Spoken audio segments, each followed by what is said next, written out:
Real application situations will cause you to have to test pieces that are normally linked together within the DOM. One thing you may know about Angular controllers is that they operate on scopes that may or may not have prototypical inheritance. And one of the things you may have to account for is inherited methods getting called in a child. Now we've got this notion of the table controller here, and I've created a new controller called the placemat controller.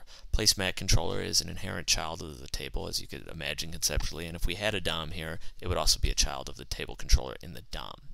Now we've added a table controller spec, which you've already seen before, and we have test now for a getSilverware method, which basically just takes an ID and returns you the piece of silverware, or returns you none in the alternate case.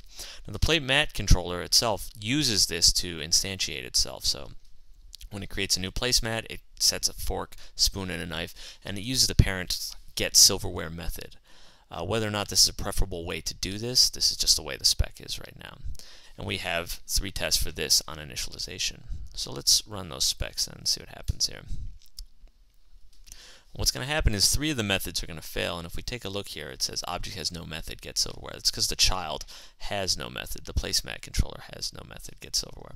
So keeping in mind the way the parent is, what we want to do is we want to instantiate an environment where these would actually inherit from each other. So what we're going to do is we are going to create a controller service here, and just to keep it easy on the injector, we'll do an ion. And this way we don't have to call injector.getController twice. We've just got it available to us. And we'll switch this out. And then what we want to do is we want to instantiate the parent in front of it. So what we'll do is controller, this is table controller. And the scope here is going to be that scope. And then the trick in here comes from how we're going to inherit. So we set up the scope, that scope, with everything on the table controller itself. And then we're going to scope.new. So we're going to create a new scope from that, basically doing exactly what the Angular inheritance pattern does here.